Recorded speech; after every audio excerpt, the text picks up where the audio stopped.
Olá, seja bem-vindo, seja bem-vinda a mais um estudo do livro de Mateus. Nós estamos no capítulo 7 e hoje nós vamos falar a partir do versículo 15. A minha proposta é que a gente fale até o 20. Não sei se eu vou conseguir porque o tema é complicado.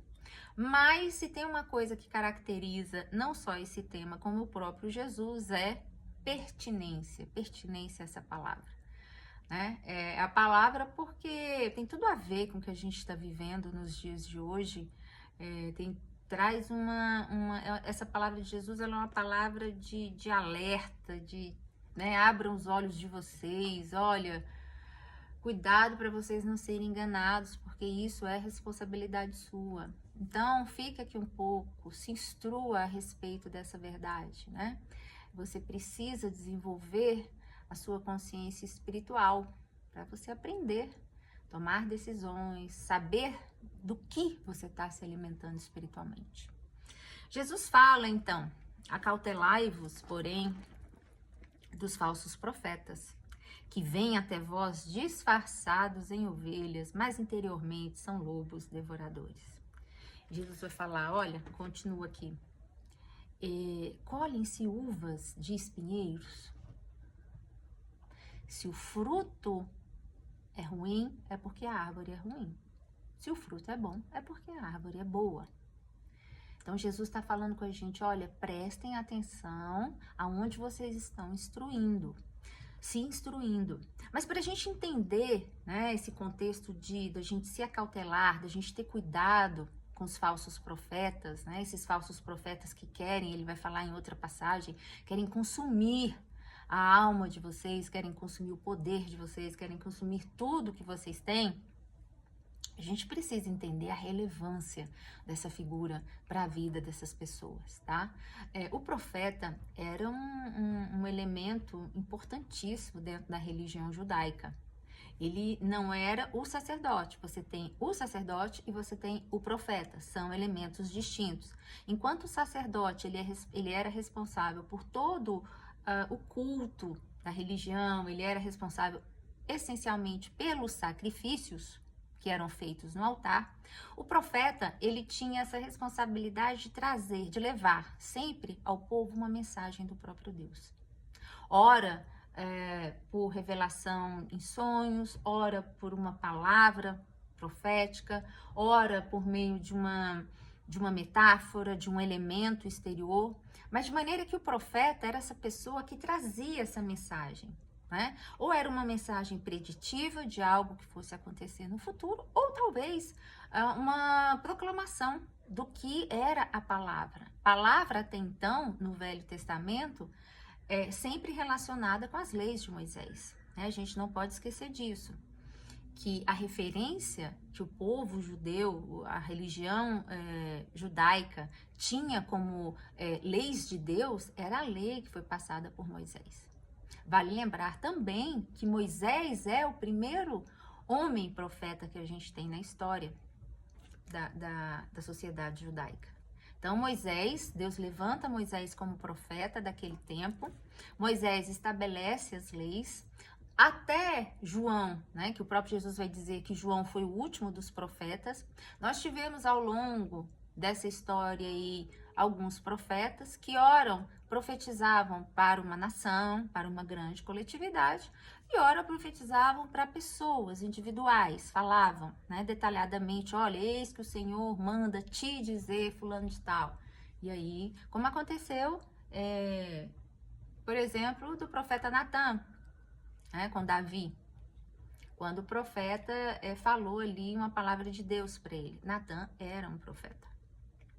Então, os profetas eram figuras sempre muito importantes dentro da sociedade, porque eles tinham não só uma relação religiosa com o povo, mas não poucas vezes na história judaica você vê ali que o profeta ele era um cara que intercedia também pelo povo. Ele tinha uma visão social sobre a situação. Esse profeta, Jesus vai falar, né, que Jerusalém, tem um determinado momento que ele vai falar, ó Jerusalém, Jesus vai se lamentar sobre Jerusalém antes dele entrar definitivamente para ser crucificado. ele fala, ó, Jerusalém, que mata os seus profetas. Acho que tá lá em Mateus 22, 21. Depois você abre lá e dá uma olhada. E Jesus lamenta sobre Jerusalém, porque Jerusalém mata os seus profetas. Jerusalém, o centro da religiosidade judaica, é também um lugar onde os profetas são mortos. E você pergunta, por que Jerusalém? Era Pôncio Pilatos que matava Jerusalém? Não. Eram os próprios líderes religiosos, né? Por quê? Porque o profeta, ele vem sempre com uma palavra de correção, uma palavra de verdade, uma palavra de exortação. Tanto os grandes profetas como os pequenos no Velho Testamento, você vai ver que eles sempre tinham uma palavra de correção para aquele povo, falando, olha, vocês estão me honrando só com os lábios, porque o coração de vocês está longe. Né? O profeta Jeremias, Ezequiel vão falar, olha, vocês, seus pastores de mentira, vocês estão pastoreando o meu povo, mas vocês estão enganando o meu povo. Então o profeta, né, ele sempre tem uma palavra que confronta o indivíduo naquilo que ele está errado, mostrando-lhe a verdade. E quem gosta disso? Quem está no poder que gosta disso? Ninguém gosta disso. E é aí onde os profetas sempre foram mal interpretados e foram mortos. Então, é essa figura de confronto ao pecado, é essa figura que traz uma mensagem messiânica para o povo, é que Jesus está falando agora para mim e para você. Cuidado com esses que se intitulam profetas, eles são falsos. Eles são falsos porque, na verdade, eles não trazem uma palavra que contrarie a sua falsa identidade, que contraria o seu pecado, que contraria o erro da igreja, que contraria as suas mentiras. O falso profeta é aquele que vem dizendo, olha, legal, muito bom o que você está fazendo. E mais, o falso profeta, lá em Deuteronômio 13, né? Ele vai dizer o seguinte, olha, o falso profeta, as profecias dele acontecem. Sim, a profecia do falso profeta pode até vir a acontecer. Mas aonde que fica a falsidade dele? A falsidade dele é em fazer com que você acredite em outro tipo de Deus, que não o Deus verdadeiro. Olha que interessante. O que que isso nos ensina? Isso nos ensina que a profecia, por si só, ela precisa ser discernida na minha mente. Ela precisa ser discernida do meu coração. Eu preciso ver se essa profecia tem identificação com o Evangelho de Jesus. Eu preciso saber se essa profecia, de fato, tem identificação com os valores de Deus. Porque o fato dela cumprir não é fator suficiente para que eu diga que o profeta é de Deus. O profeta pode falar algo e mesmo assim ainda ser falso. Porque, na verdade, ele está ali dizendo que algo vai acontecer, e pode de fato acontecer, mas ele está alimentando em mim são outros valores. Por isso que a profecia, ela requer de quem ouve o que Paulo vai dizer? Discernimento. Por isso que ele vai dizer, olha, eu prefiro falar 1000 coisas que eu tenha compreensão e discernimento do que meia dúzia de palavras que eu não saiba o que significa.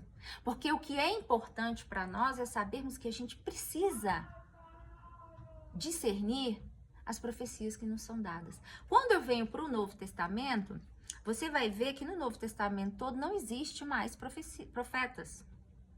Porque a profecia maior já está sendo revelada, que é de Jesus. A grande profecia para os nossos tempos é que Jesus é amor, é que Deus é amor.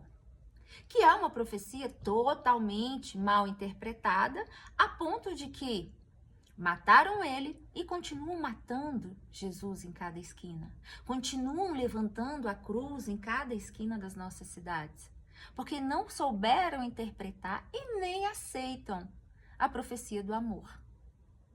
Porque quando a gente fala de amor, quando a gente fala de graça, as pessoas, mas aí também, se for assim, todo mundo vai para o céu. Porque não entendem. Não entendem que para você amar, Você tem que passar numa porta estreitinha. Muita coisa sua tem que ficar para trás. Então, o que Jesus está nos alertando aqui é que nós estamos cercados de falsos profetas. Porque os falsos profetas, hoje, é quem ministra. Quem se diz ministrador da verdade de Deus. Para nós, é qualquer líder religioso que está à frente de uma congregação, de uma igreja, de um grupo religioso, seja lá o que for. Então, para nós, o profeta hoje não é só aquele indivíduo que faz predições do futuro, mas também aquele indivíduo que fala da verdade de Deus, prega a palavra segundo a coerência que há em Cristo Jesus. E não simplesmente ler a letra fria e fazer uma análise mais fria ainda, que não alcança o coração de ninguém.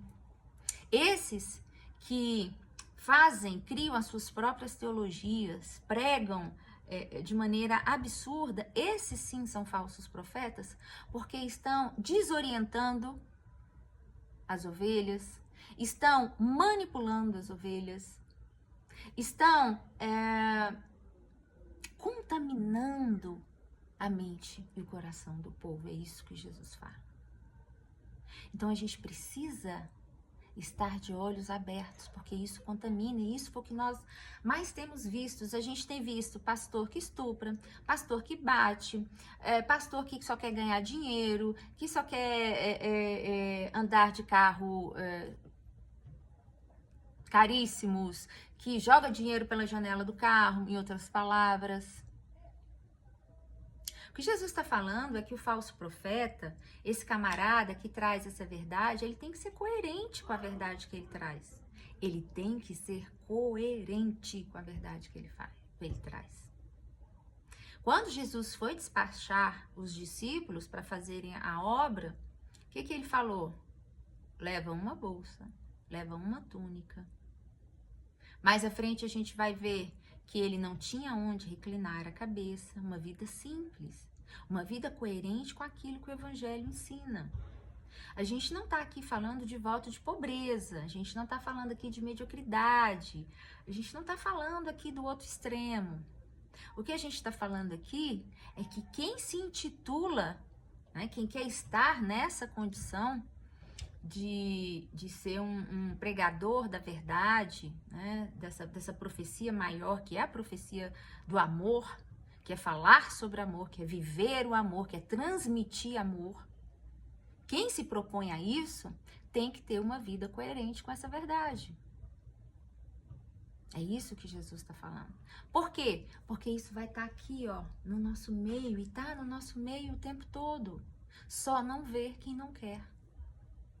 Então, para e pensa um pouco, olha para onde você está, presta atenção no líder religioso ao qual você admira, ou qual você tem alguma ligação, ou a da igreja que você vai. Presta atenção no tipo de palavra dele e vê se a palavra que ele prega é coerente com a verdade que Jesus viveu. Só assim, essa é a melhor maneira, e talvez a única, de você compreender o que é, de fato, um falso profeta e discerni-lo. À luz de quê? À luz do Espírito Santo que te habita. É isso, simples assim.